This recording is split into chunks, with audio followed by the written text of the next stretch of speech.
সুপ্রিয় দর্শক আসসালামু আলাইকুম। এইমাত্র প্রজ্ঞাপন জারি, শতভাগ পেনশন সুবিধা ও সর্বনিম্ন বেসিক ২০,০০০ টাকা নির্ধারণের পাশাপাশি ৩টি সুখবর। তারেক রহমান এ বিষয়ে যা বললেন, প্রধানমন্ত্রী তারেক রহমানের অনুমোদন সাপেক্ষে নিম্ন গ্রেডের কর্মচারীদের সর্বনিম্ন বেসিক ২০,০০০ টাকা নির্ধারণ ঘোষণা করেছেন। যদিও পূর্বের সর্বশেষ বেতন স্কেলের দ্বিগুণ হারে বেতন বৃদ্ধির সিদ্ধান্ত ছিল, তবে কর্মচারীদের বর্তমান অর্থনৈতিক পরিস্থিতি বিবেচনায় নিয়ে শেষ পর্যন্ত ২০,০০০ টাকা মঞ্জুর ঘোষণা করেছেন। ইতিমধ্যেই আমির খসরু বলছেন, বাংলাদেশের সরকারি কর্মচারীরা তাদের দাবি দাওয়াগুলো বাস্তবায়নের জন্য পর্যায়ক্রমে প্রধানমন্ত্রীর কাছে স্মারকলিপি জমা দিয়ে যাচ্ছেন, যার ফলে প্রধানমন্ত্রী বেতন বৃদ্ধির বিষয়টিকে ইতিবাচক হিসেবে দেখছেন। একই সঙ্গে কোন কোন গ্রেডে কত বেতন নির্ধারণ করা হবে সেই বিষয়টি সম্পর্কে পে কমিশন ও পর্যালোচনা কমিটির সঙ্গে আলোচনা করার মাধ্যমে চূড়ান্ত তালিকা প্রস্তুত করা হয়েছে, যেখানে সর্বনিম্ন বেতন ২০,০০০ টাকা শুরু হলেও যারা ঊর্ধ্বতন কর্মকর্তা আছেন তাদের ক্ষেত্রে থাকছে ১,৩০,০০০ টাকা। প্রাথমিক দিকে ঊর্ধ্বতন কর্মকর্তাদের জন্য সর্বোচ্চ বেতন ১,০৬,০০০ টাকা নির্ধারণের ঘোষণা থাকলেও পর্যায়ক্রমে ১,০৪,০০০ টাকা পর্যন্ত রাখার মতামত আসে। কিন্তু শেষ পর্যন্ত বৈষম্য দূরীকরণ ও কর্মচারীদের অর্থনৈতিক দিক বিবেচনায় নিয়ে ১,৩০,০০০ টাকাকে অত্যন্ত যৌক্তিক বলে মনে করছেন সংশ্লিষ্ট কর্তৃপক্ষ ও পে কমিশন। পে কমিশনের চেয়ারম্যান বলেন, আমরা দীর্ঘদিন থেকে বেতন বৃদ্ধির সঙ্গে জড়িত থাকায় কর্মচারীদের অবস্থান নিয়ে সজাগ আছি। আমাদের কার্যক্রমগুলো এমনভাবে করা হয়েছে যা দীর্ঘ ১১ বছরের আর্থিক অবস্থানগুলোকে চূড়ান্তভাবে বাস্তবায়ন করতে সক্ষম।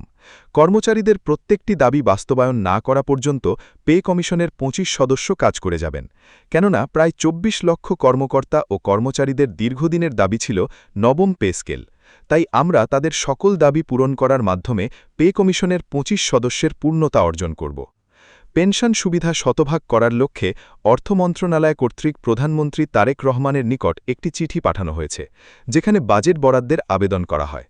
অর্থমন্ত্রীর সিদ্ধান্ত মোতাবেক যদি আংশিক বেতন স্কেল বাস্তবায়ন করা হয় তাহলে অবশ্যই ২০২৬ অর্থবছরে কর্মচারীদের প্রত্যেকটি দাবি বাস্তবায়ন করা হবে।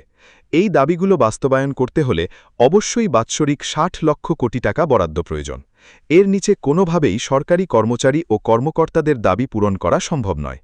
যদি পূর্ণাঙ্গ হারে বেতন বৃদ্ধি করা হয় তাহলে হিসাবটি আরও দীর্ঘ হতো, যার ফলে এটি কার্যকরের জন্য ৬ সদস্য বিশিষ্ট পর্যালোচনা কমিটিকে দায়িত্ব দেওয়া হয়েছে।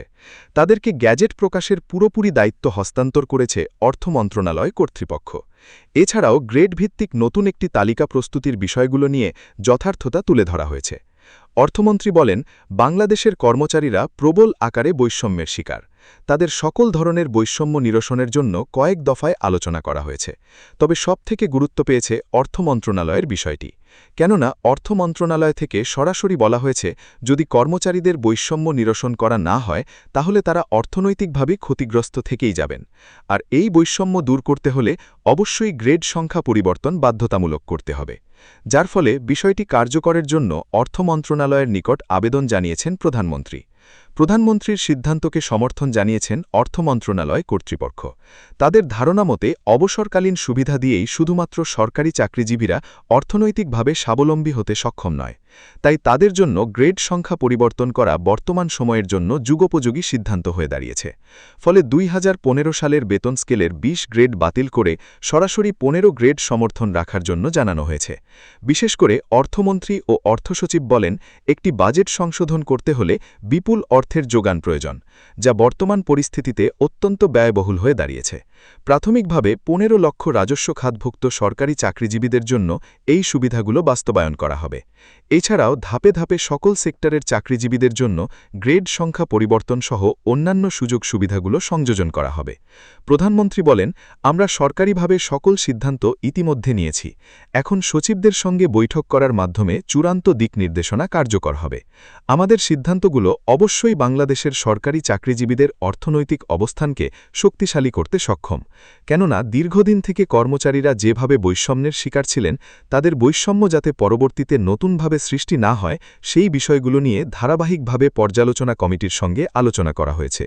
এছাড়াও অর্থসচিব দেশের অর্থনৈতিক অবস্থান নিয়ে গুরুত্বপূর্ণ তথ্য প্রকাশ করেছেন।